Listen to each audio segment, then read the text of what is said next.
Buenas noches, hermanos. Bendiciones en el nombre de nuestro Señor Jesucristo.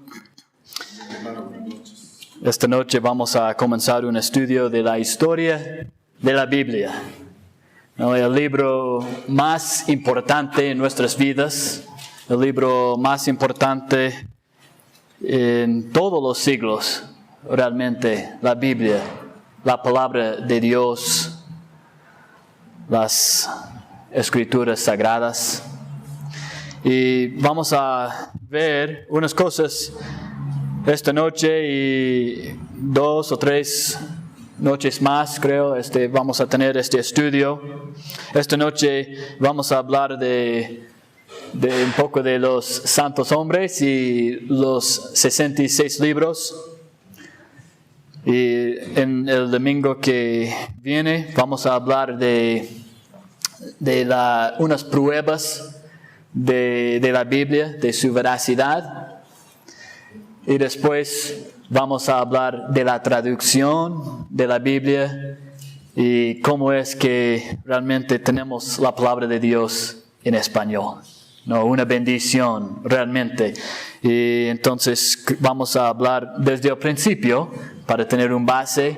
Creo que muchas de estas cosas sabemos, pero que Dios nos ayude en entender más y tener estas cosas en nuestros corazones en una forma más firme, ¿no? Y que nuestra fe crezca por este estudio. Y bueno, vamos a comenzar en 2 Pedro esta noche.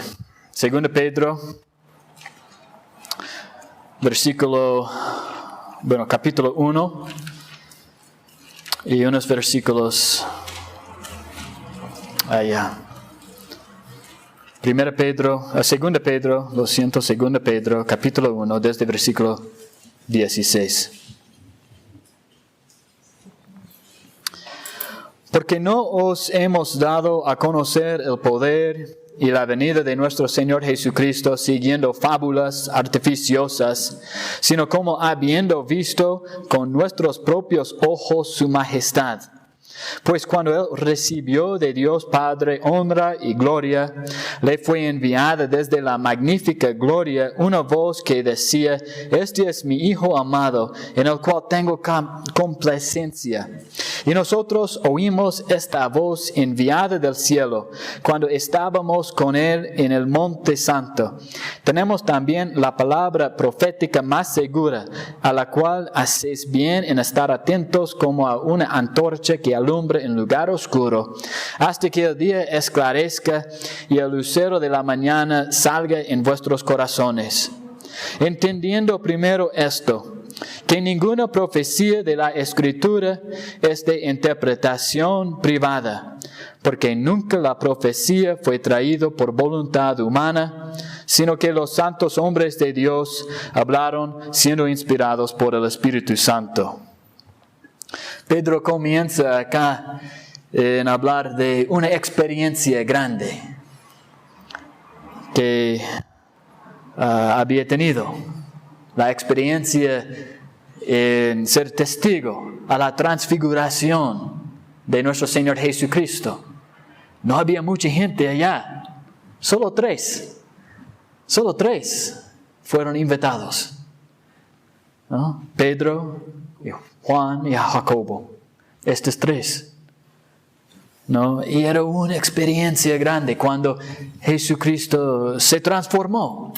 Y ellos, por lo menos un poco, ellos vieron la gloria de Jesucristo, la gloria como el unigénito de Dios y la gloria de Dios mismo.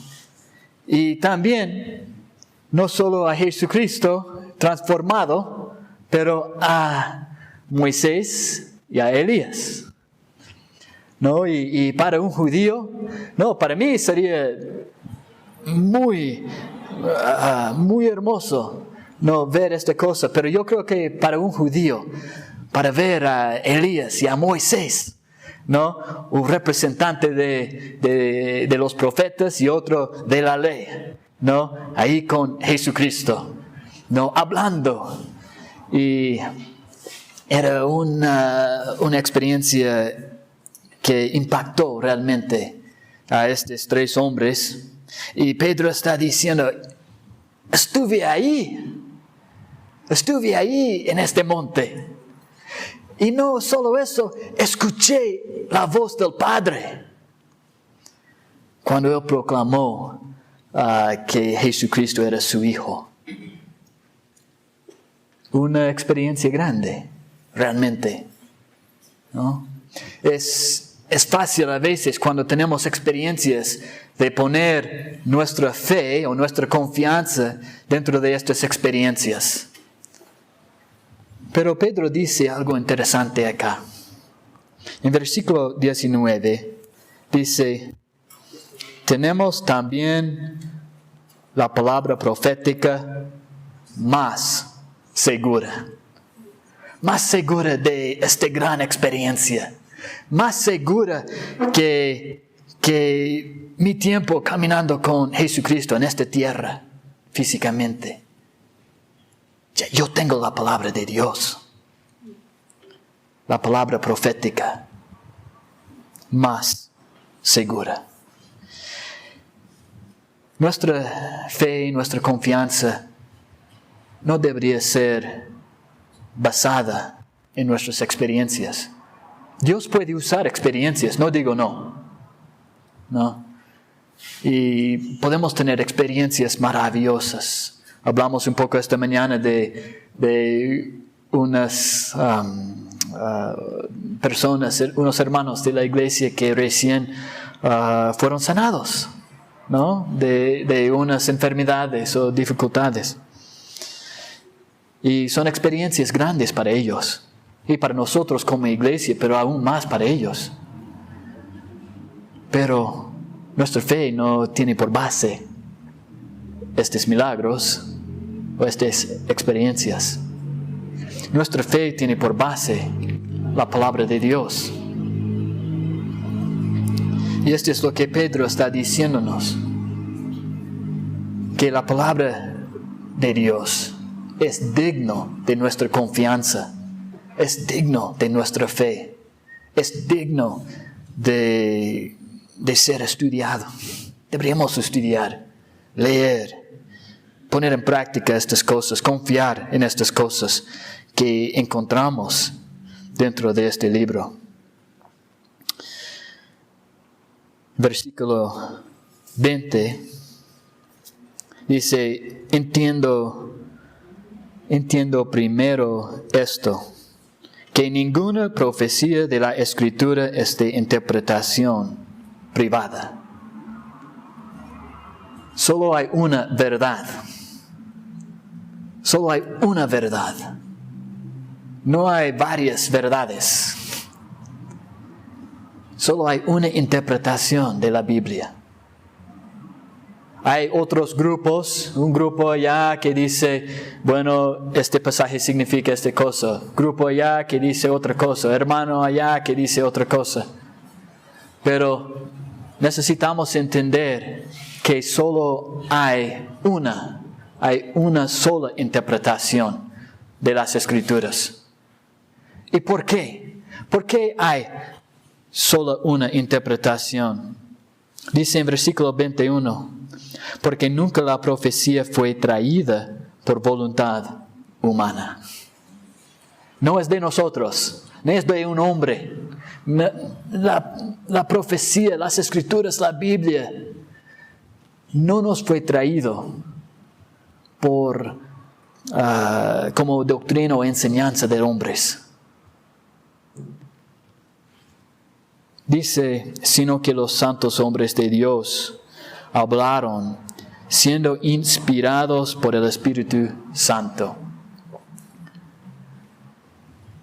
Dios habló y los hombres escribieron. Dios habló. Es la palabra de Dios. Y por eso solo hay una interpretación. Hay varias aplicaciones. ¿Ok? Podemos entender eso.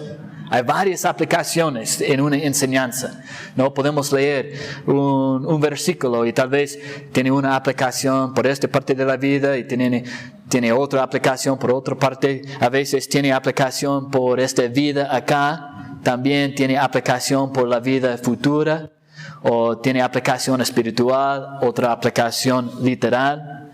Entonces, pero la interpretación es una, sola una. Siempre, porque es de Dios. Solo hay una verdad, realmente. Jesucristo dijo, yo soy la verdad. Y esta es su palabra. Vamos a 2 Timoteo, capítulo 3, versículo 16. 2 Timoteo 3, 16. Tal vez unos de ustedes han memorizado este versículo. Dice, toda la Escritura es inspirada por Dios y útil para enseñar, para redarguir, para corregir, para instruir en justicia, a fin de que el hombre de Dios sea perfecto, enteramente preparado para toda buena obra. Toda la Escritura es inspirada por Dios. Pedro dice que los hombres fueron inspirados por el Espíritu Santo. Vemos en la Biblia la inspiración de Dios. Vemos que es la inspiración de Dios y fue escrito por hombres inspirados por Dios. Todo realmente es Dios. Y busqué en el diccionario.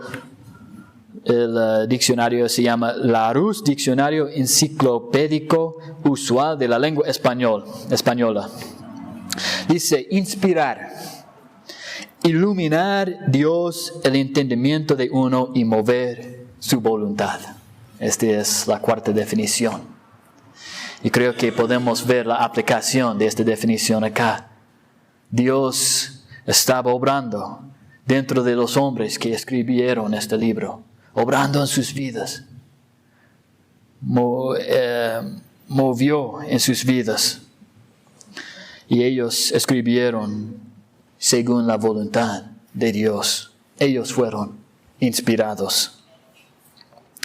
En la palabra griega por inspirados, acá en Pedro, habla de soportar con la idea de movimiento, ¿no? De estar soportando a estos hombres, moviéndolos con su voluntad a su propósito para escribir su mensaje acá. La palabra griega por inspirada en Timoteo tiene la idea de aliento que sale de Dios. Y realmente vemos, si pensamos en el aliento como la vida, donde recibimos la vida, realmente en este libro tiene vida, ¿no? ¿Qué dijo Pedro cuando de Jesucristo? Dice, tú tienes las palabras de vida, ¿no? Y esto es lo que tenemos acá en nuestra Biblia. Palabras de vida, el aliento de Dios que nos sostiene. La Biblia, diferente que otros libros religiosos, la Biblia afirma que es la palabra de Dios. El Corán dice que es la palabra de Mohammed. ¿Cómo es? Mohammed. Mahoma. Pero no de Dios. Son las palabras del profeta. Y otros libros también podemos ver que no tienen no dicen que ya este libro es la palabra de Dios. No. Pero la Biblia dice otra cosa. Afirma que realmente es la palabra de Dios. Y hemos visto en estos dos pasajes que hemos leído. Y quiero demostrar algo acá dice que, bueno, busqué unas frases. La frase, dice Jehová, 382 veces en la Biblia. Dice el Señor 20 veces. Dice Dios 2 veces. Dijo Jehová 132. Dijo el Señor 11. Dijo Dios 33. Dijo Jehová 105. Este es más o menos 700. Y hay muchas más formas de buscar estas frases. ¿Ha hablado el Señor? Cosas como eso. La Biblia está llena de las palabras de Dios. El mensaje de Dios al hombre, a nosotros, a su pueblo, al pecador y al creyente. Es para todos nosotros, para guiarnos realmente a Dios, para que podamos entender que Dios quiere para nosotros. La profecía es la gran prueba que este libro es la palabra de Dios. Hay otras pruebas también y vamos a hablar más de este asunto el domingo que viene, más de estas pruebas, pero quiero mostrar dos cosas acá de la profecía que podemos entender un poco para un base y vamos a hablar más de estas cosas el domingo que viene. Vamos a Jeremías 25:11. Jeremías 25, versículo 11. Jeremías está profetizando y dice, toda esta tierra será puesta en ruinas y en espanto, y servirán estas naciones al rey de Babilonia 70 años. Está diciendo, todas estas naciones, Israel y sus vecinos, serán en ruinas. Y Israel estará en cautividad 70 años. Y va a ser bajo el rey de Babilonia. Unos detalles, ¿no? Unos detalles. Vamos a capítulo 29. Jeremías 29, versículo 10.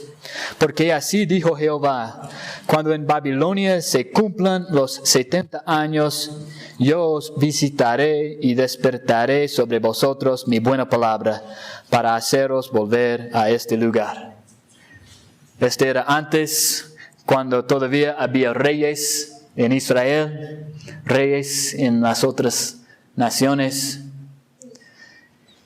Y Jeremías dijo, la palabra de Dios dice eso, 70 años ustedes serán presos bajo el rey de Babilonia. Pero después, Dios va a pensar en ustedes y va a librar la nación de Israel de la mano de Babilonia. Y esto es lo que sucedió. Vamos a Daniel. Daniel, capítulo 9. Daniel estaba en Babilonia.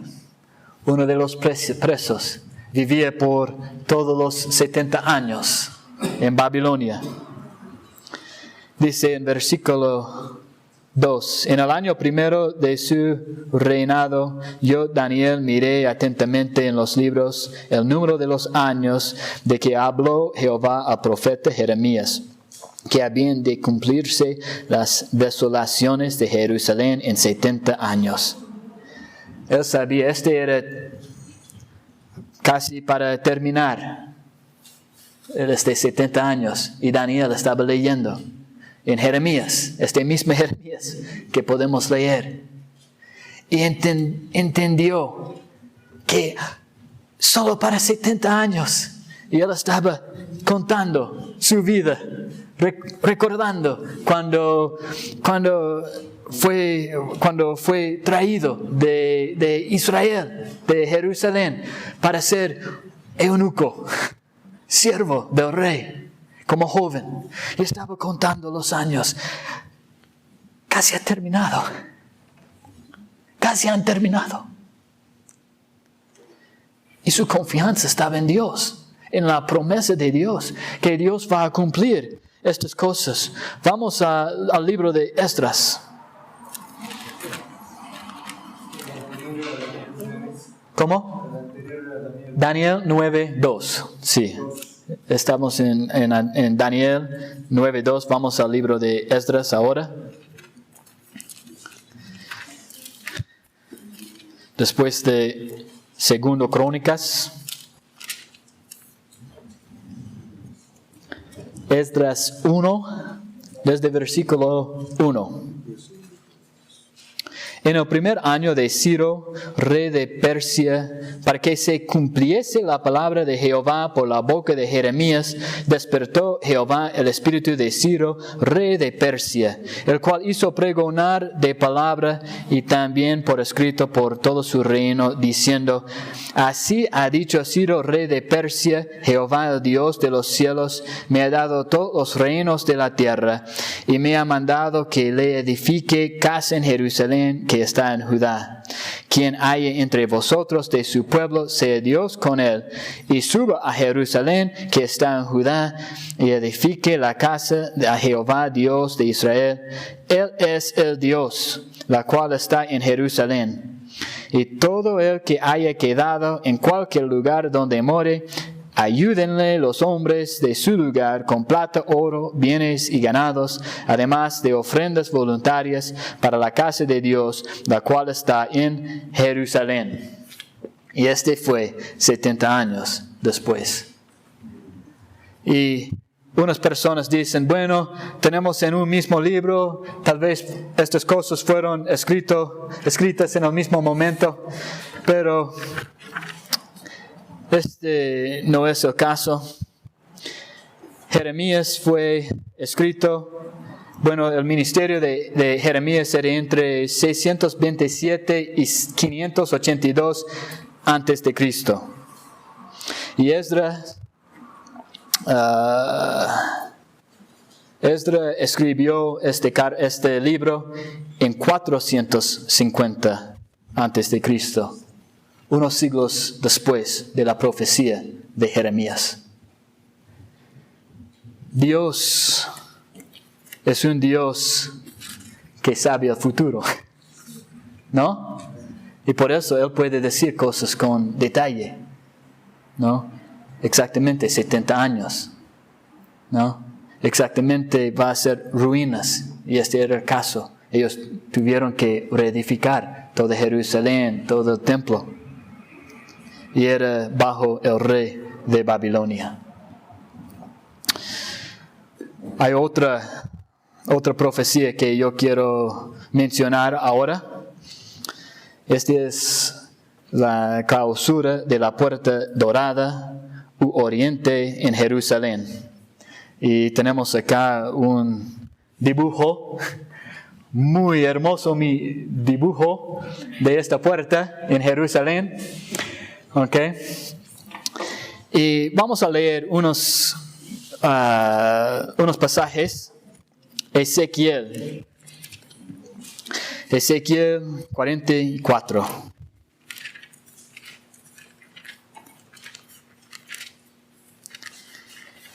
Versículos 1 al 3. Ezequiel 44, 1 a 3. Me hizo volver hacia la puerta exterior del santuario, la cual mira hacia el oriente, y estaba cerrada. Esta es una visión de Ezequiel. Él estaba en el nuevo templo. Este templo es un templo que va a ser construido, edificado en el futuro, pero tiene otras dimensiones, otras características. Pero dice acá que en este templo hay una puerta hacia el oriente. Este es conocemos ahora como la puerta dorada, y está en la entrada al templo. Había en la entrada del templo desde el templo de Salomón. Y Jesucristo entró en esta puerta. Muchas personas entraron en esta puerta, porque era la puerta para entrar al templo de fuera de Jerusalén. Dice acá, me hizo volver hacia la puerta exterior del santuario, la cual mira hacia el oriente, y estaba cerrada. Y me dijo Jehová, esta puerta estará cerrada, no se abrirá ni entrará por ella hombre, porque Jehová, Dios de Israel, entró por ella, estará por tanto cerrada.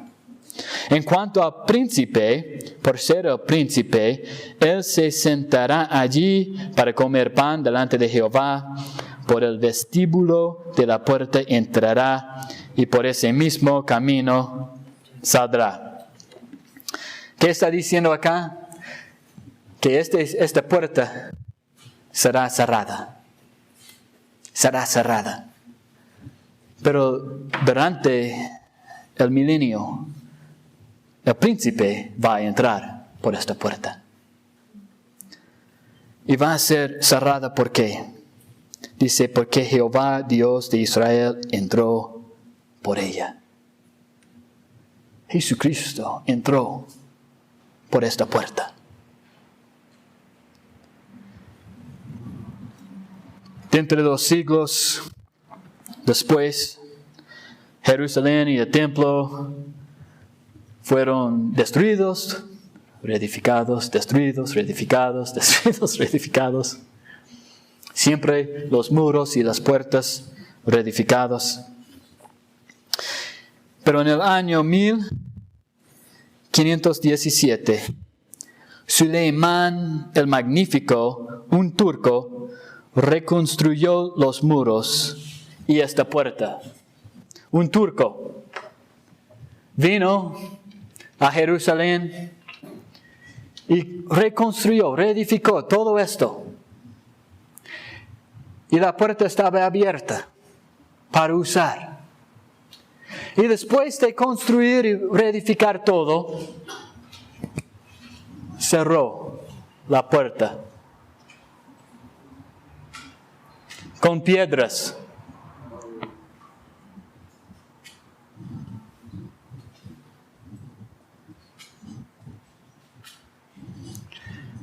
Hasta hoy, uno puede ir a Jerusalén y puede ver que esta puerta que tiene el monte del templo atrás está cerrada hasta hoy. La historia, bueno, no sé si es completamente la verdad, pero la historia es que este turco, después de edificar esta puerta, vio que había mucho gozo entre los judíos. Y él preguntó, ¿por qué ustedes tienen alegría? Y la respuesta era, porque nuestro Mesías entrará por esta puerta. Y por eso él selló la puerta. No porque creyó en Dios y para obedecer la profecía. No, es porque era incrédulo. Y no quería que los judíos tengan gozo. Y selló la puerta. Y después los musulmanes pusieron un cementerio delante de esta puerta, pensando que ningún judío va a cruzar para ser un mundo los muertos de los musulmanes para abrir la puerta. La profecía de Dios siempre se cumple. Siempre se cumple. ¿No? En cosas que, ¿por qué alguien va a profetizar que esta puerta será cerrada y los demás no? Y eso es lo que sucedió. La puerta todavía está cerrada. Está abierta por el otro lado. Uno puede entrar. Esta parte donde esta puerta es como un torre. Y puede entrar por el otro lado, pero hay un muro. No puede pasar. No puede salir. Porque hay estas piedras. Está cerrada.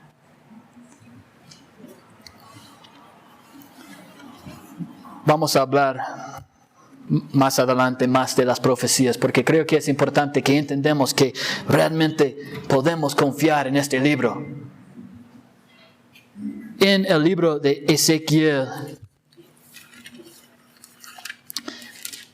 hay una frase, bueno, en otras partes de la Biblia también, pero hay una frase que es una forma para saber que yo soy Jehová, ¿no? Y sabrán que yo soy Jehová, y supieron que yo soy Jehová, o cosas como eso. 71 veces. 71 veces. Solo en Ezequiel. ¿Para qué hay profecía? Para que sepamos que Dios es Dios. Y su palabra se cumple. Bueno, este libro fue escrito por más de 40 personas, tal vez 44 o más, depende. No sabemos de unas cosas. Por ejemplo, en los salmos siempre pensamos en David, ¿no? El salmista. Bueno, era un gran salmista. Pero de los 150 salmos, solo sabemos con seguridad de que David escribió 75. ¿Okay? Bueno, tal vez más, porque hay 52 que realmente no sabemos. Y pueden ser salmos de David. Un hombre se llama Emán. Escribió el Salmo 88. Otro hombre, Etán, Salmo 89. Moisés, Salmo 90. Asaf, los hijos de Coré, también escribieron salmos. No sabemos de Moisés, escribió Génesis al Deuteronomio, pero aún en Génesis podemos entender que otros hombres antes de Moisés escribieron esas cosas. Y Moisés solo compiló estas cosas en un libro. Se llama Génesis. Vamos a Génesis capítulo 5 para ver eso. Génesis capítulo 5 y en versículo 1. Génesis 5, 1. Este es el libro de las generaciones de Adán. Los primeros 5 capítulos son un libro. Un libro. Dice, este es el libro de las generaciones de Adán, el día en que creó Dios el hombre, a semejanza de Dios lo hizo. Esta palabra libro busqué en el hebreo porque realmente quería saber qué exactamente estaba hablando acá. Y solo puede significar un libro, un rollo, un piel que tiene escritura, una cosa que contiene la escritura. Esta palabra libro solo puede significar eso en el hebreo. En el tiempo de Adán, ellos escribieron cosas. Mucha gente dice, bueno, no había escritura. Bueno, este es un pensamiento de la evolución, que antes el hombre era bruto y ahora es inteligente. ¿Esta palabra, bruto? ¿Como mula? ¿Cómo? ¿Está bien? Ya, ok. Está en Facebook, entonces quiero saber que todo está bien. Pero no es el caso. Adán fue creado perfecto. no como animal, no como mono. Inteligente, con lenguaje. Y había fuego. ¿Cómo? Había fuego también. ¿Fuego? Sí. Y el científico, la evolución dice ya... Ah, sí, todas las cosas, fuego, ¿no? Y las cosas que pensamos que vinieron después. No, fui a Machu Picchu hace 2 semanas y Sacsayhuamán en Cusco. Y vi unas cosas maravillosas que nadie que vive hoy en ese momento puede explicar. Piedras grandes, cortados perfectos y juntados con otros para hacer algo. Un muro, una casa, un templo, otras cosas. Y no podemos entender cómo ellos hicieron esas cosas. Y dime, por favor, ¿quién es inteligente? ¿Ellos o nosotros? No sabemos. Necesitamos máquinas pesadas, ¿no? Y mucha electricidad y petróleo y todo eso para hacer estas cosas. Y ellos no sé cómo hicieron esas cosas. Eran inteligentes, realmente. Y Adán también.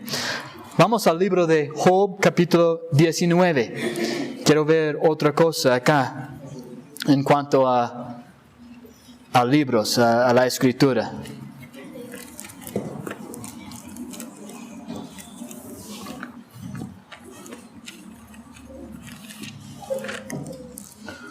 Job, el capítulo 19. Un pasaje muy hermoso, todo este capítulo. No vamos a hablar de estos temas, son otros temas, pero versículo 23. Job 19, 23. ¿Quién diese ahora que mis palabras fuesen escritas? Este hombre vivía antes de Abraham. Tenemos que entender eso. No vivía antes de Abraham. Es por su edad, por las costumbres que vemos en el libro de Job. Vivía antes de Abraham. Y él está diciendo ¿qué? Él está diciendo, ¿quién diese ahora que mis palabras fuesen escritas? ¿Quién diese que se escribiesen en un libro? Que con cincel de hierro y con plomo fuesen esculpidas en piedra para siempre. Él está diciendo, ojalá que fuesen escritas estas cosas de mi vida. Alguien tiene que escribir estas cosas. Y si este fue escrito siglos después, milenios después de Job, porque Job no sabía nada de la escritura, ¿por qué Job está hablando de la escritura? ¿No? Job entendía la escritura, sabía cómo escribir. Era una cosa. Sabía cómo usar cincel de hierro y plomo para esculpir. ¿Qué es la palabra? Para esculpir en piedra para siempre. Y ahora, hoy en día, en español, tenemos esta frase, ¿no? Esculpido en piedra. Viene de Job. ¿Ya? Entonces la Biblia es parte de todo, de muchas partes de nuestra vida. Tenemos esta frase en español porque es la forma de que los traductores tradujeron esta frase. Bueno, es bien literal, es lo que Job está diciendo. Pero tenemos esta frase también acá. Pero Job, antes de Abraham, también está diciéndonos que había escritura. Este no fue un libro que fue escrito sobre un año, como muchos libros hoy en día, ni de un siglo, ni de un milenio. Más de 2000 años. Si hablamos de Moisés, cuando él compiló las cosas de Génesis, 2000 años. Bueno, desde el principio si hablamos de Adán y lo que él está escribiendo. Pero por todos estos siglos, la Biblia fue escrita poco a poco a poco. Pero no por voluntad del hombre, ¿no? Era por santos hombres de Dios, inspirados por el Espíritu Santo. Dios estaba moviendo en sus corazones, en sus plumas, para escribir estas cosas para nosotros. Y desde Génesis a Apocalipsis vemos una sola historia, realmente. Pero si pensamos en tantos hombres de tantos siglos, y pensamos también en estos hombres, ¿quiénes son? Esdras, escriba. Daniel, preso y eunuco. Y después un gran líder. Nehemías, copero. David, un rey. Podemos decir aún Nabucodonosor por capítulo 4 de Daniel. Vamos a leer qué dice Daniel 4, versículo 1. Creo que Daniel escribió el libro de Daniel, pero creo que él usó algo que Nabucodonosor escribió. Daniel 4:1. Nabucodonosor, rey, a todos los pueblos, naciones y lenguas que moran en toda la tierra, paz os sea multiplicada. Conviene que yo declare las señales y milagros que el Dios Altísimo ha hecho conmigo. Y sigue. Dios usó a Nabucodonosor también, no siendo judío. Pescadores. Juan, ¿no?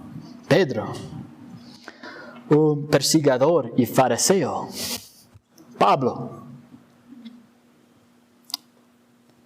Un publicano. Mateo. Y otros. Y otros. Un agricultor, Amós. Dios utilizó a todos estos hombres sobre los siglos para darnos esta gran historia, este gran libro. Y realmente es un milagro si vemos como todo está de acuerdo. Un libro con otro libro, un pasaje con otro pasaje. Podemos entender este pasaje por las cosas que leemos en este pasaje. Y es hermoso. ¿Cómo sabemos quién escribió un parte de la Biblia? Bueno, a veces la Biblia nos dice, ¿no? Bien claro, como las cartas de Pablo o de 1 Pedro, cuando dice, bueno, vamos a leer uno de estos, Romanos, capítulo 1, versículo 1, que dice acá, Pablo, siervo de Jesucristo, llamado a ser apóstol, apartado para el Evangelio de Dios. ¿Quién escribió? Pablo. Entonces es claro, podemos ver unas cosas bien claras de estas cosas, son más fáciles. Otras cosas como Moisés en escribir Génesis a Deuteronomio. Tenemos que ver en otros pasajes cuando habla de la ley de Moisés o habla de Moisés. Vamos a Lucas capítulo 16. Lucas capítulo 16. Tenemos acá la historia del rico y Lázaro. Y en versículo 29, Abraham dice eso. A Moisés y a los profetas tienen, óiganlos. Y versículo 31. Mas Abraham le dijo, si no oyen a Moisés y a los profetas, tampoco se persuadirán, aunque alguno se levantare de los muertos. Entonces tenemos pasajes como esto para entender que Moisés está refiriendo a los primeros 5 libros de la Biblia. Hay otros como 2 Crónicos, 1 y 2 Crónicos. No sabemos quién, no dice dentro de esto quién escribió este libro. Pero si vamos a los últimos versículos de 2 Crónicos, los últimos versículos,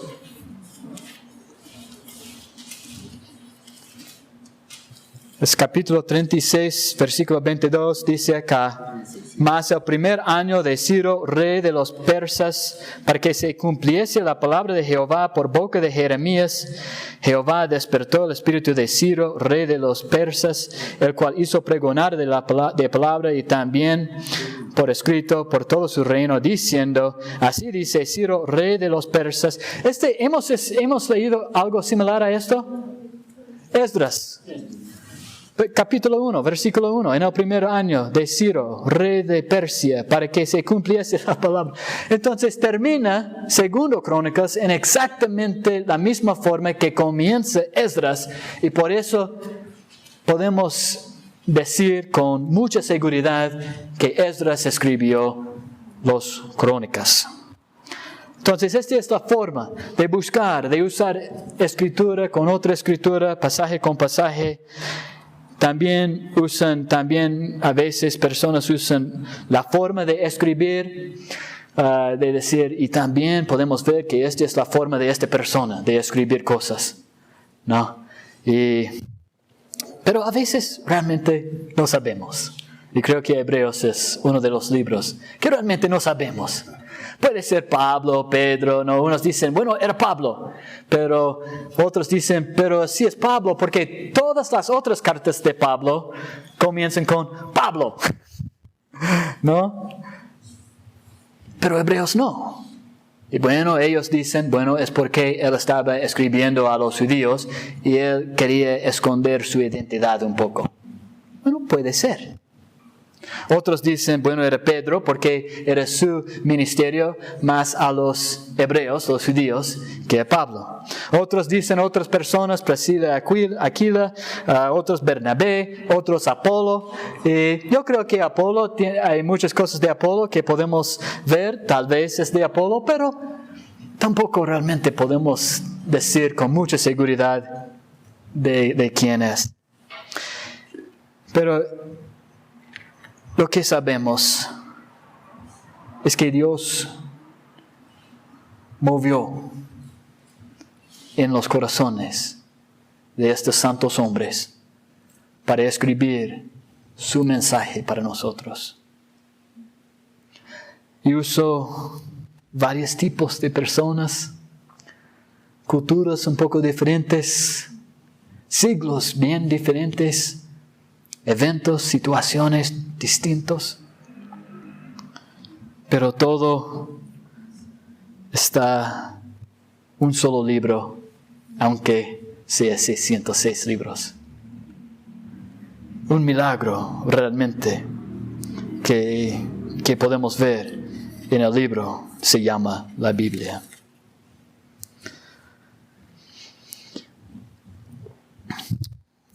Deuteronomio 17, 18.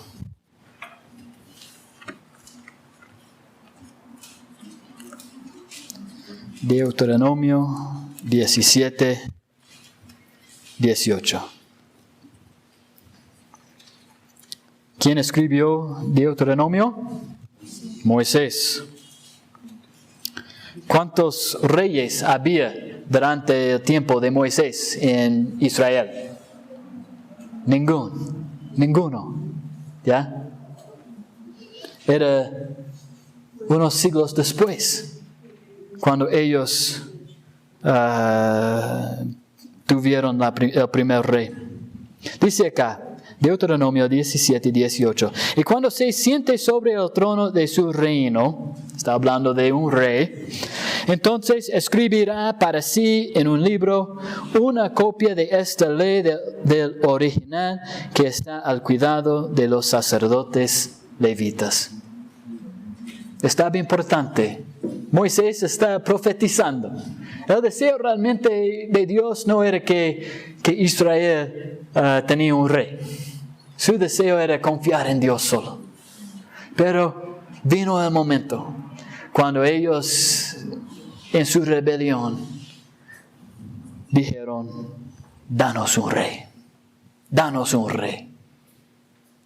Y Moisés está diciendo acá, cuando este momento viene, el rey debería copiar por sí mismo, escribir una copia de estos primeros 5 libros de la Biblia.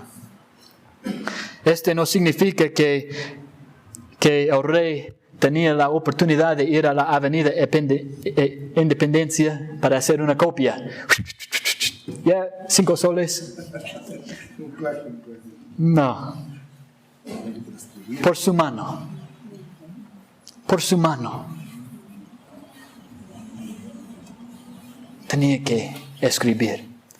No sé realmente si había un rey que hizo eso. No sé. La Biblia no dice eso. La Biblia dice que muchas veces cuando un rey bueno llegó, alguien, uno de los sacerdotes siempre halló una copia de la ley para los reyes, para Israel. Entonces yo creo que ellos no estaban escribiendo, o no habría la necesidad de buscar una copia de la ley. Si cada rey había escrito, ¿no? Hubieran escrito cuántas copias de la ley más ellos tenían, pero no era el caso, lamentablemente. Vamos a Josué 8:32. Josué 8:32.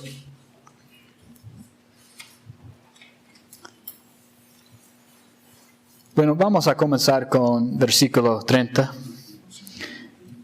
Josué 8:30. Entonces Josué edificó un altar a Jehová, Dios de Israel, en el monte Ebal, como Moisés, siervo de Jehová, lo había mandado a los hijos de Israel, como está escrito en el libro de la ley de Moisés, un altar de piedras enteras sobre las cuales nadie asó hierro, y ofrecieron sobre él holocaustos a Jehová y sacrificaron ofrendas de paz.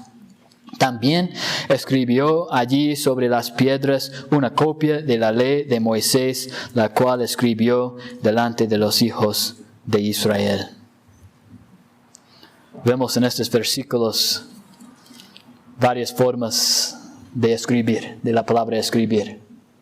Y Josué, otra vez, escribió una copia en piedra de la ley, como Moisés había escrito antes. Dios, desde temprano, utilizó la palabra escrita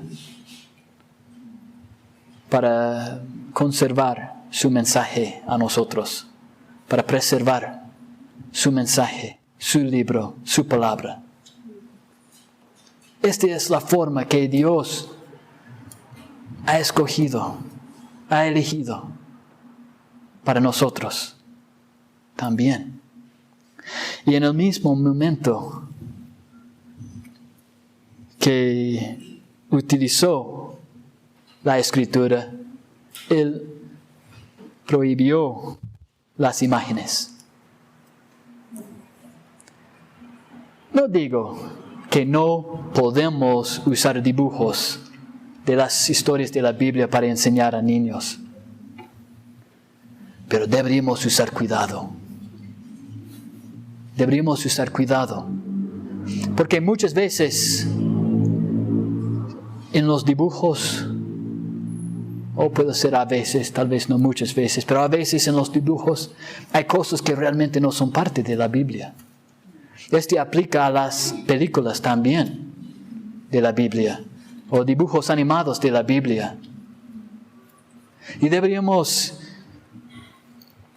ser cuidadosos realmente en cuanto a estas cosas que podemos ver. Porque la Biblia fue dado no en una forma visual, pero en una forma escrita.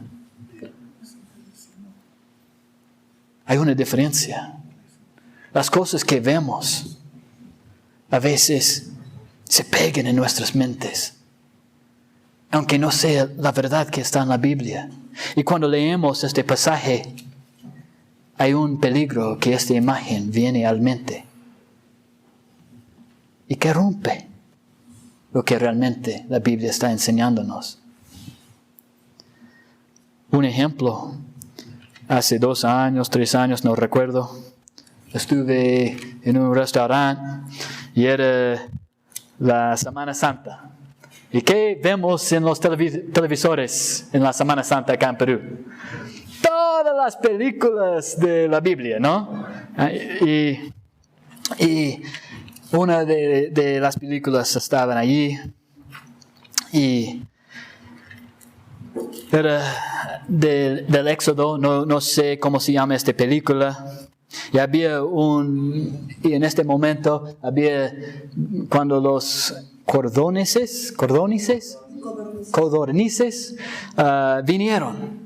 Y ellos habían construido una red para capturar estas aves. Quiero leer qué dice la Biblia. ¿Ok? Quiero leer. Solo uso eso para un ejemplo, para que podamos ser cuidadosos realmente de las cosas de Dios y qué dice la Biblia. Porque lo que dice la Biblia es bien diferente. ¿Ok? Números, capítulo 11. Números, capítulo 11. El versículo 19. No vamos a leer todo este pasaje, solo unos versículos. Ustedes pueden leer este pasaje después y pueden pensar en unas películas que han visto y para ver si realmente las películas están mostrándonos la verdad o no. Pero dice acá en Números 11, 19, no comeráis un día, ni 2 días, ni 5 días, ni 10 días, ni 20 días, porque ellos estaban reclamando, ¿no? Este maná, ya basta, deseamos carne. Sino hasta un mes entero. Va a ser suficientes aves para esta gran multitud de comer carne por un mes entero. 31. Y vino un viento de Jehová y trajo codornices del mar y las dejó sobre el campamento, un día de camino a un lado y un día de camino a otro, alrededor del campamento, y casi 2 codos sobre la faz de la tierra. Ok, ¿cuántas aves había? Si pensamos solo en un punto mismo, y camino un día adelante, un día atrás, un día a cada lado, voy a encontrar estas aves, codornices. Pero no solo como uno acá y uno allá, y tal vez 2 o 3 allá. Dice como casi 2 codos. 2 codos. Sobre la faz de la tierra.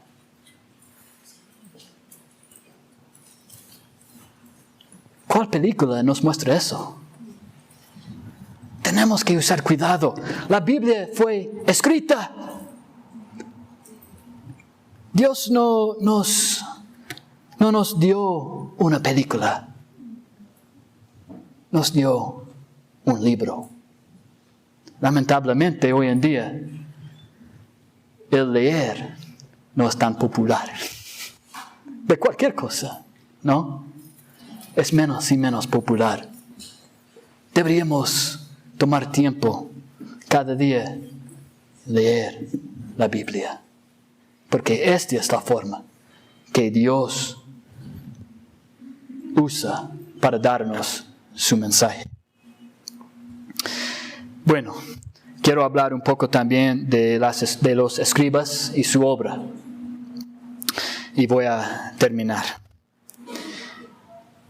El entendimiento común o lo que pensamos realmente en la obra de los escribas es que después de la cautividad, en el año 516 más o menos, en ese tiempo Esdras probablemente organizó en una forma mejor la obra de los escribas. ¿Por qué? Porque ellos habían estado lejos de Jerusalén, de Israel, de la ley, de sus libros a veces. Y había una necesidad de hacer otra vez copias de la Biblia, copias de la ley, de los profetas, de los salmos, del Antiguo Testamento. ¿Para qué? Para poner en las sinagogas que fueron construidos durante este tiempo, durante la dispersión de los judíos. Y entonces, probablemente lo que pasó es Esdras y unos escribas no organizaron en una forma más formal y fueron hechas unas reglas. Y quiero hablar de estas reglas porque nos muestra tan cuidadosos eran los escribas de la Biblia. Era un trabajo importante. Dice, en unos lugares podemos encontrar cuáles son las reglas de ellos. Dice, solo las pieles de animales limpios pueden ser utilizados. No pueden usar piel de cerdo, por ejemplo. Solo de animales limpios. Cada columna de escritura debe tener entre 48 y 60 filas, no menos y no más. La tinta debe ser negra de una receta especial.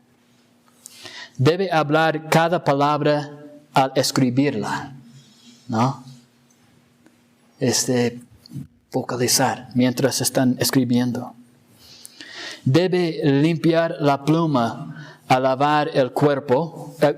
Debe limpiar la pluma y lavar el cuerpo entero antes de escribir la palabra Jehová cada vez que lo escriba. Estas fueron sus reglas. Respeto, reverencia, un entendimiento que era una obra importante. Si esta es la palabra de Dios, no puedo cambiar ni una letra. Debe hacer un repaso dentro de 30 días. Y si hay 3 páginas que requieren corrección, el manuscrito entero tiene que ser rehecho. Después de escribir el libro, la persona está repasando, revisando todo. Y hay 3 páginas en este libro. Tiene que poner al lado y otra vez comenzar a hacer su manuscrito. Las letras, las palabras y los párrafos deben ser contados. Y el documento será inválido si 2 letras se tocan. Para no causar confusión. Bien cuidadosos. Bien cuidadosos. Y vamos a hablar más adelante, parte de las de las pruebas de la Biblia es de las evidencias que vemos en los rollos y los manuscritos que hemos encontrado. Pero lamentablemente, los escribas, aunque eran cuidadosos en escribir, no eran cuidadosos en sus vidas. Muchos de los escribas, por orgullo, por su posición, nunca entendían lo que fue escrito. Vamos a Mateo capítulo 23.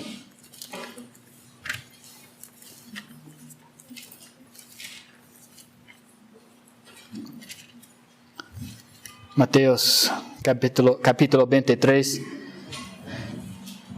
Jesucristo está condenando a los fariseos, a las escribas. Versículo 29. Ay de vosotros, escribas y fariseos hipócritas. Otra vez en versículo 23. Ay de vosotros, escribas y fariseos hipócritas. Porque diezmáis la menta y el eneldo y el comino y dejáis lo más importante de la ley, la justicia, la misericordia y la fe. Ellos entendían un poco del diezmo, pero no entendían los principios más grandes de la Biblia. La misericordia, la justicia y la fe. Y por eso no conocían a Dios. Lucas, capítulo 11, 52. Lucas, capítulo 11, 52. Ay de vosotros, intérpretes de la ley. ¿Quiénes son? Los escribas. Porque habéis quitado la llave de la ciencia, vosotros mismos no entrasteis, y a los que entraban se lo impedisteis. Bien diligentes en copiar la Biblia, cuidadosos en copiar la Biblia para nosotros, pero sin un corazón humilde delante de Dios para aprender que Dios realmente estaba enseñando. Y creo que lo mismo puede pasar con nosotros. ¿No? Estamos aprendiendo cosas en la iglesia y espero que nuestro conocimiento esté creciendo, pero también la Biblia dice que el conocimiento se envanece. Y Pedro dice, bueno, vamos a leer 2 Pedro, capítulo 1, versículo 5.